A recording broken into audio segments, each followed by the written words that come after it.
all the way from Nairobi is Jonathan Scott. Jonathan, how are you doing? It's been a while. 2016 was the last time we saw each other. And look how the world has changed. It has indeed. The only thing that hasn't changed is Sacred Nature, which is the book that we originally spoke about. And now we're talking about Sacred Nature too. And the reason is, David, that Sacred Nature 1, the focus of it was the place we call the last place on earth, the Maasai Mara, Kenya, the Tanzania in Serengeti National Park in Tanzania. So the Mara Serengeti, 25,000 square kilometers of extraordinary wilderness, the land of the Great Migration and of big cats. And that book focused, we call it Sacred Nature, Life's Eternal Dance. It focused on the extraordinary rhythms of nature, the way the ecosystem functions so beautifully until we come along and mess with it. Now, so that was Africa based and based around the area that we've spent the last 40 plus years documenting with our books, television series, Big Cat Diary, now Big Cat Tales on television. Do you think do you think that Big Cat Diaries has enabled you to do work like this because people know you and they know your credentials? And without any question, it opens so many doors.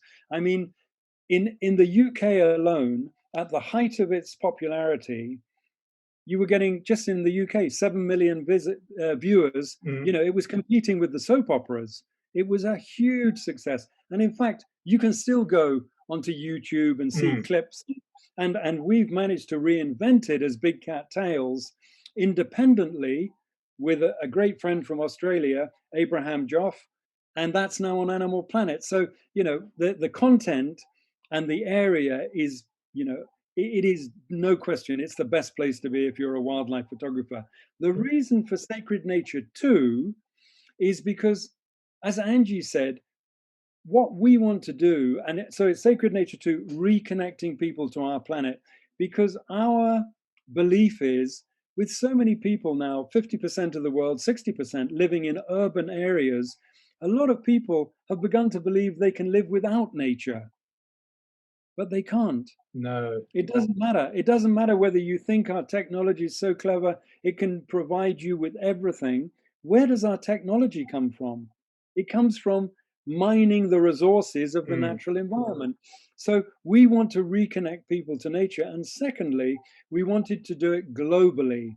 So Sacred Nature 2, actually, instead of just being Africa and the African savanna, it's now savannas, forests, deserts, mountains, water, and the polar regions. And so, in a sense, and tigers. Look at the cover. I know. Just as a matter of interest, what cameras are you? I take it you're using Canon, but what lenses have you and Angie got on those two monsters?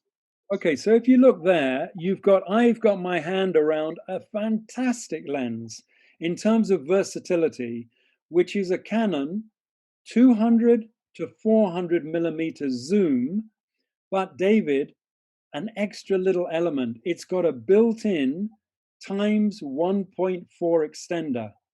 Oh, okay.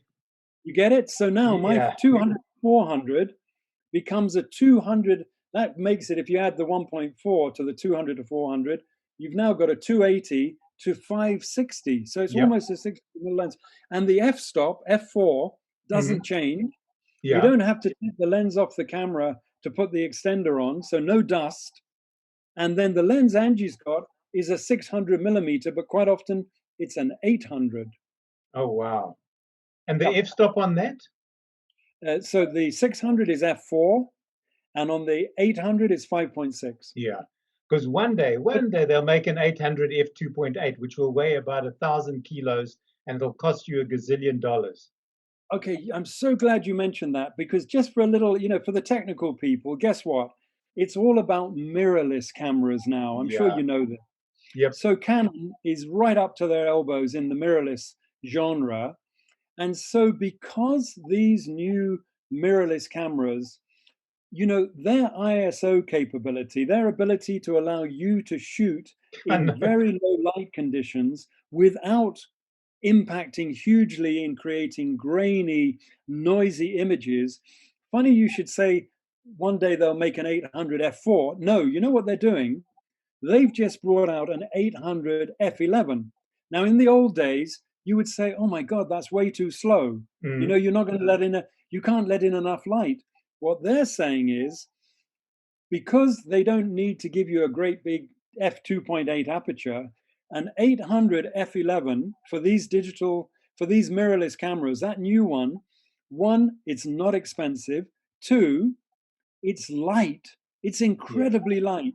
And because you can push your ISO settings up, you don't need to invest thousands of dollars in giving you a bigger aperture, a wider aperture Mm. to let light in. You let the digital sensor do it.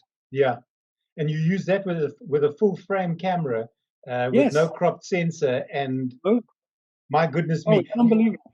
Yeah. Yeah. So the new Canon mirrorless sort of pro camera is the R5, Mm. and again, the ISO, I mean, it goes to ridiculous levels. You know, it's like what, you know, if we used to think ISO 400 was pushing it, Yeah. well, this is now ISO 120,000.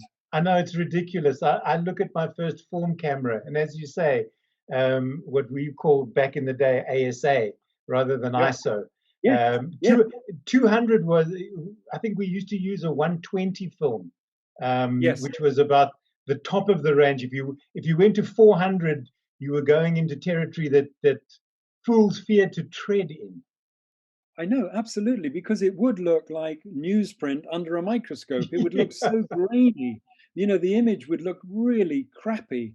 But Yeah. these days, no, that they've cracked the light gathering ability of the sensor, Mm. which allows you to use, as I say, an 800 f11 Yeah. and still actually let in the light. You know, you can still bring in enough light through the f11 onto that sensor, rated up to sort of 4,000, 6,000, 10,000 ISO, and it's so sharp. I mean, these lenses are phenomenal. But now, Jonathan, I know when I travel, and I have a 560 that sometimes, f5.6 that sometimes goes with me.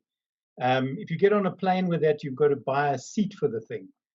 It's okay if you're in the Mara and you're driving there and you can fill your vehicle with all of this camera gear. How do you choose camera gear when you're going to destinations like India or the polar regions and you're limited, I take it somewhat, to weight?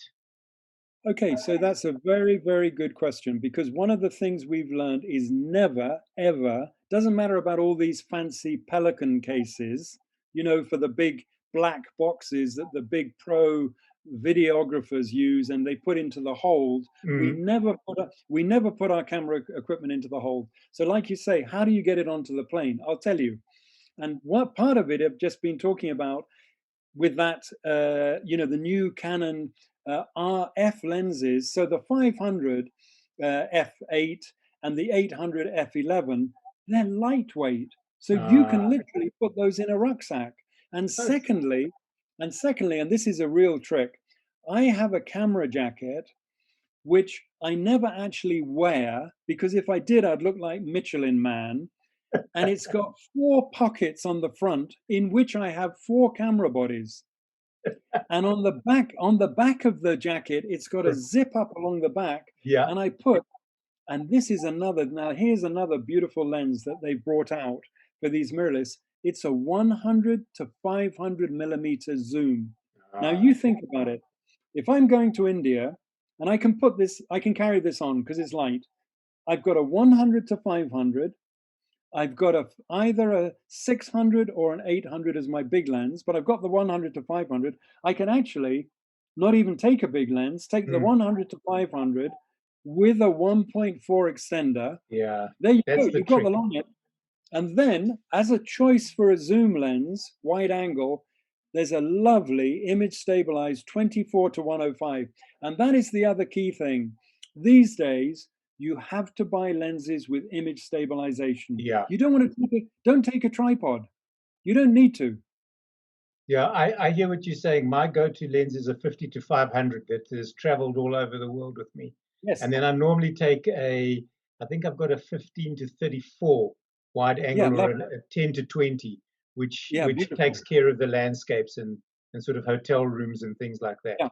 And the trick, David, with the camera jacket is you can unzip the sleeves, Yeah. and then what I do is I don't put it on. I carry it looped through. I pull Through it the up onto my armhole. shoulder.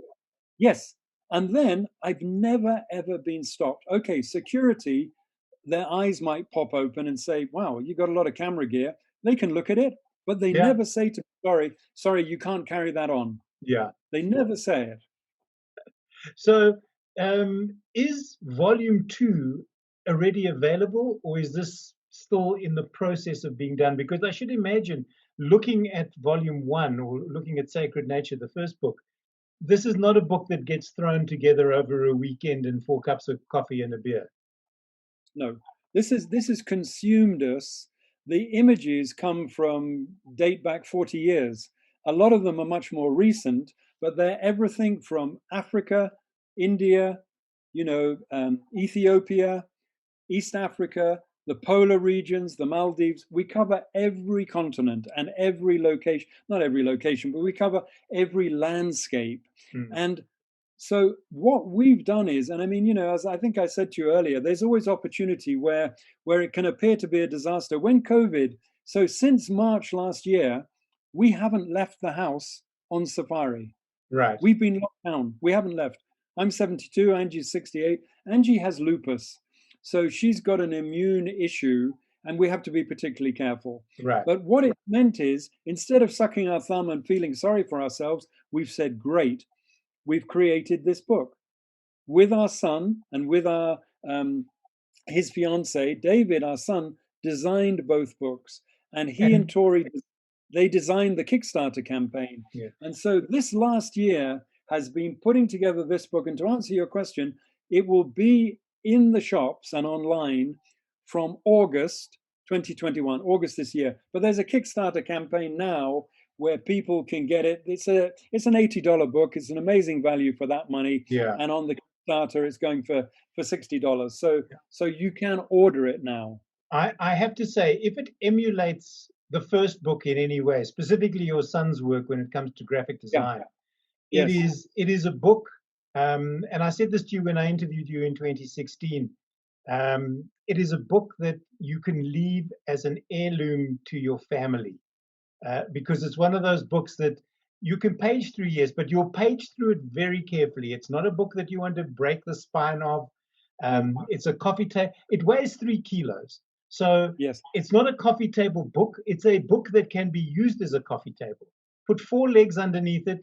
Like, get something from IKEA. It's cheap and nasty. Put the book on the top. Cover it with a laminate, and you've got the most awesome coffee table that you can both read and use to put your coffee on. And you could also use it as a deterrent if you had an intruder in the house You and could you took a indeed. step towards them with the book raised above your head. If you could lift it, then you would definitely. No, it's a beautiful book, and I But think. but I want to know, and I think I've asked this of many people, many authors before. They always talk of coffee table books. What if you don't drink coffee? What if you're only a tea drinker? Is there something called a tea table book? Yeah, I suppose it must be, what would we call it, postmodern? Or I mean, my granny drank tea and she Yeah, wouldn't even, coffee would have been out of a tin and certainly not freshly brewed. yeah, Tea was the drink of choice. And I think, yes, it's an interesting thing, isn't it, coffee table? But it's interesting you mentioned that as a genre, coffee table, because there's 15,000 words in the book, and we hope that people read them in conjunction with the story and the inspiration that the pictures generate in your mind, thinking, what an amazing world. We can't let this place disappear. I mean, yeah. look at this image. Look, this is Angie. And I'll take a guess with this. This was probably either with her 600 mil, because you can see fairly shallow depth of field. Mm, And so it was probably early morning. And, we talk about, as photographers, the golden hour, yeah, the first hour in the morning and the last hour in the evening, when the sun's still there, but it's soft, saturates the colors. Well, let me tell you something. The really, really golden hour is 10 minutes. Yep. So the first 10 minutes from when the sun pops out, we are like headless chickens, because that's why we're out before, way before the sun is up, because we need to find these lions before the sun is up. Yeah. And so we're in position. And then, of course, you're just desperate for the sun to come up. But I mean, just look at that line. And It of is. course, this is the thing. Angie always, my background was zoology. And so when I got into photography, I was more looking to record behavior. I was fascinated by the behavior. But what Angie was always an artist. She understood light. And you will know yourself as a photographer, the great light, the moody atmospheric light, is when you have it coming from the side Mm. or from behind, side lit or backlit. I unfortunately used to look for the sun and have it straight over my shoulder. Well, that's front lit and it's flat. Even an elephant will look as flat as a pancake. You But need to get some modeling. yeah, you I can, say the 10 minutes. I hear what you're saying, because often when I'm out on a game drive or on a safari, yeah, and people sort of go ooh are about the sun, it's from when you see the top 16th of the sun until it's clear of the horizon. That's all yeah, you've got. After that, yeah. thank you very much. We can move on. We'll come back tomorrow. Yeah, but David, also, just to give you an insight into our lives, I saw these lions, not these, but their ancestors. We call these particular lions the marsh pride, because Right. the center, the heart of their dry season territory is Musiara Marsh. And we have a little stone cottage at Governor's Camp, which is in marshland territory. And so the beauty for us, and I think it makes a difference when you're photographing them, is we know, I can tell you their names. So this front one is called Red. She's slightly darker. And the one behind her, looking a little bit cowed, if I'm reading her body language, you see how her ears are a little bit down, almost as if she's a bit callow, a bit Mm. cowed, not as confident. Whereas the one in the front, Red, very confident. So Red is in the front, behind her is Spot. Now, each of these lions, their fingerprint is that whisker spot marking on their face. It never changes from the time a lion is born until it Okay. dies. Now, you can have a lion that you think you know, and then suddenly you see it and it's missing an eye, and you think, oh my God, it doesn't look the same. You can't definitely identify a lion because it's got an eye missing or it's got a tail missing. But those whisker spot markings, and you take a photograph from the front, from left and right, you have an identification file, and then and I tell you, you get some amazing insights. Maybe 5 years later, you find a male or a female in a totally different area, you know, and Mm. it's just like, God, and you would say, oh, it's another lion. You don't recognize her. You haven't seen her for so long. Look at the whisker spot pattern and the fun, the sort of enjoyment that you get when you recognize an old friend. And we often say to people, we know some of these lions better than our friends. um, We see more of them. I suppose the most famous from that area is Scar. And can you believe it, David? We came across him as a 4-year-old. And when he, with 4 chums, so all relatives, we call them the 4 Musketeers, they came into the marsh, took over the Pride territory, 2011. That old boy, with his eye now completely trashed, he's now 13 years old, which is very, how we do the sort of cat's years Yeah, against yeah, yeah. human, you times it by 7, so 13 times 7. He's 91 years old. He even makes me feel young. That is old for a lion, and specifically the Yeah, males, because they normally fight for territory, and that's when they get killed. exactly. And they get pushed out. The 4-year-olds are the young, tough, Yeah. you might get an old guy who used to be a world champion boxer, but he's now in his 80s and he still thinks he can, knock anybody flat. Well, I can tell you, you get a bunch of young guys. I've seen it with an older lion. You look at the older lion and you think, my God, he's going to eat these youngsters alive. Not a bit of it. Yeah. They are so pumped with testosterone. And as these males begin to lose condition, as they get older and they sustain injuries, the testosterone level begins to drop. And the younger guys, they've got everything's in it for them to challenge. Whereas for the older guys, it's like, well, maybe we just make ourselves scarce and maybe we just turn tail and get out of here, which they Been do. there, And of done course, that. We don't need to fight for anything. no, no. Oh, I love this shot of Angie's. Look at that. What was this at a kill? Because it looks like there's a small piece of something on the forehead there. Yeah, but it's interesting that you've picked up on that, because yes, he's had his head down in the meat, but actually what that is, these 3 males were suffering from a mite infestation that I know you'll have heard of called mange. Yes.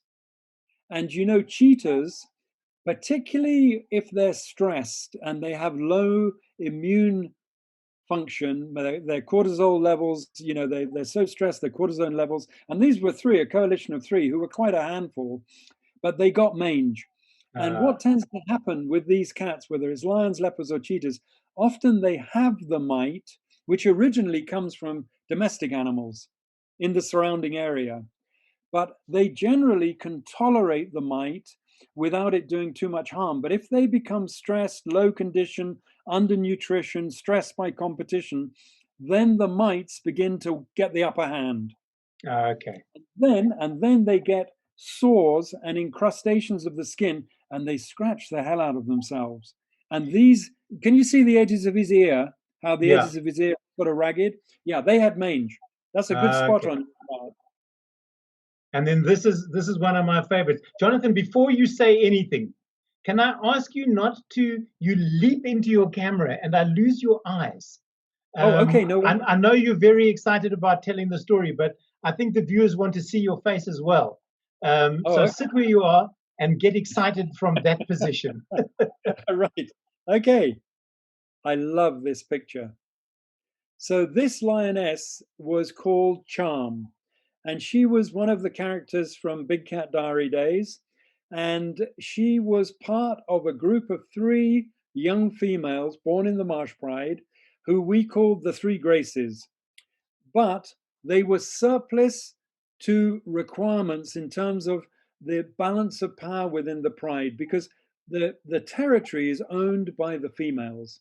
Right. So the female lineage, the territory is passed down through this ascending level of sisterhood. So you've got grannies, you've got aunts, you've got mothers, you've got daughters, half sisters, you've got cousins. Sometimes you will, because these animals live a long time. We just talked about Scar, 13 years old. Some of these lionesses, one of them, her relative lived, and she only died then because she was poisoned, BB. She was 17 years old. So you can imagine a lioness starts breeding at 4. So this lioness's daughters, for instance, at some point will be trying to breed in the territory for themselves, but there's already too many adults. And then the younger generation often become marginalized. The females don't like to leave, but these 3, the 3 Graces, including Charm, they were marginalized from the Marsh Pride, and they sort of lived on the periphery. They tried to keep out of trouble. And over the years, as the main group of females, mortality, injured by buffaloes, some died, those 3 were able to then recruit themselves back into the pride. And Charm, this was Charm in 2017 when we were filming the new television series, Big Cat Tales. You can see it on Animal Planet, on the Discovery Channel. You can get it on iTunes or Amazon Prime. And season 1, 2017.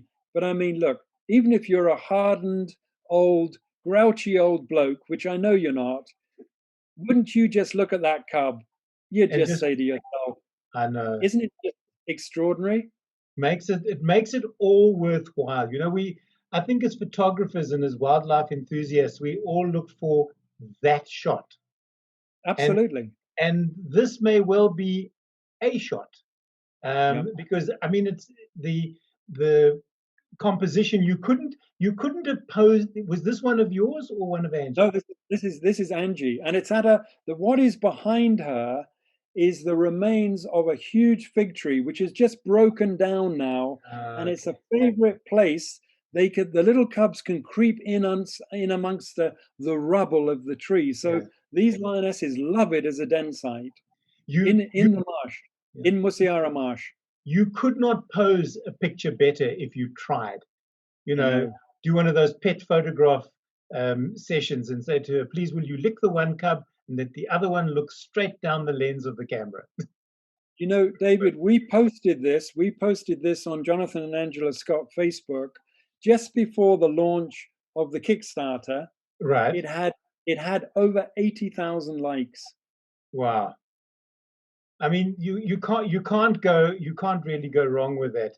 Um, back to Sacred Nature, or Volume 2. We were chatting about it will Yeah. be available in August.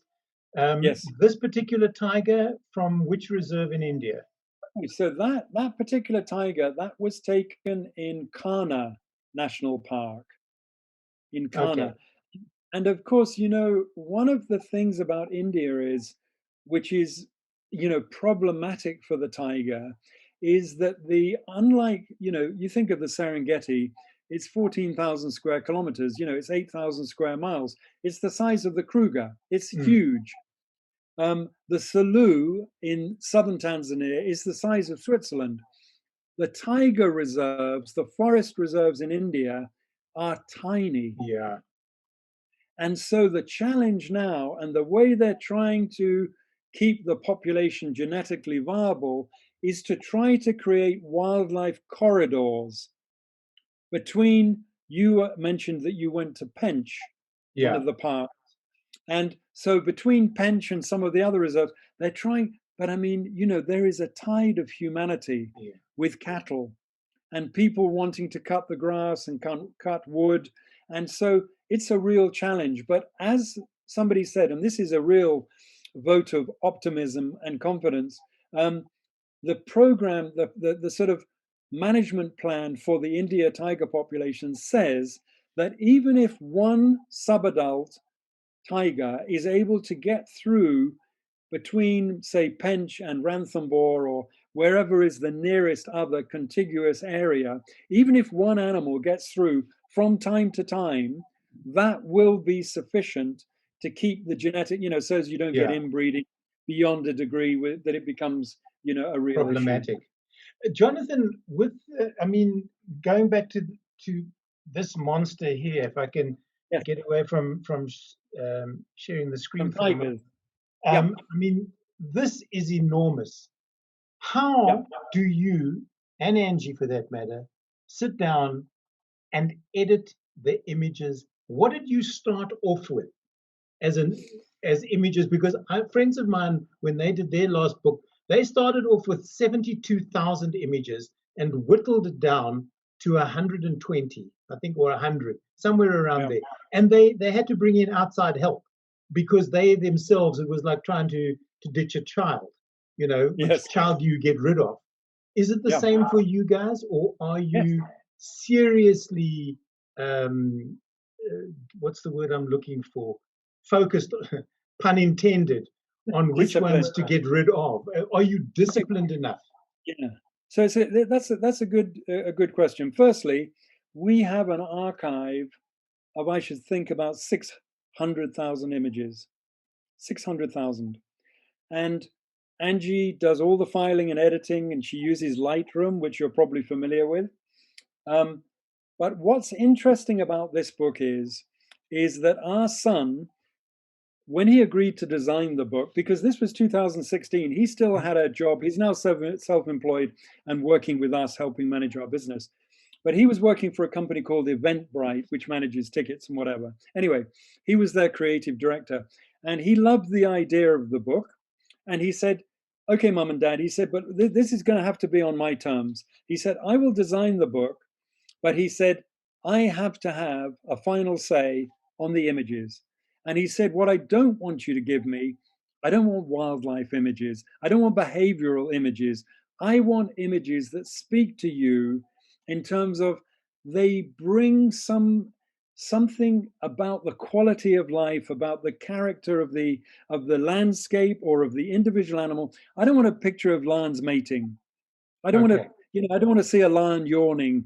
I don't want something which is, there as a reference point to tell you about behavior. Mm. I want something that evokes emotion.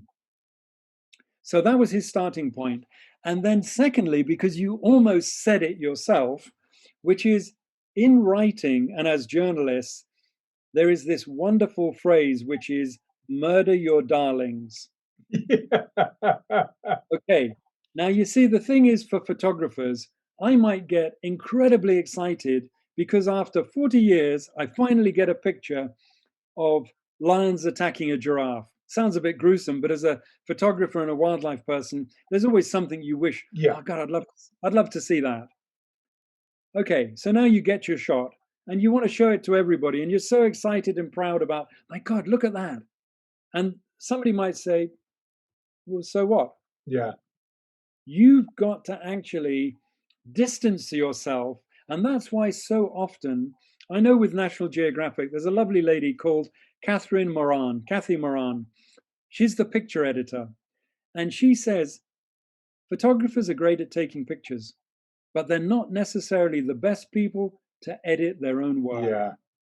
So This is David, it. so David, he got the whip out, and we had to I swear to God, we had to murder some darlings, and I don't even know, I'm not even sure I've recovered yet. Jonathan, it's been such a pleasure talking to you again. It really and truly has. I wish you all the best with the new book. I know it's being published by HRH, which is just up the HPH. road. Yeah. HPH. Yes, Heinrich. At Heinrich, and he and I, as soon as we can sort of lift the lockdown and sit at the same table rather than sitting across a restaurant from each other, we will definitely get together and chat about it. So once again, thanks for joining me here on In Conversation With. I wish you all the very best. I hope that the Mara opens up soon so that you and Angie can get back to what it is that you love doing and that we love watching. And David, just a final thing, just to send our love to South Africa and all of the wonderful people in that great country.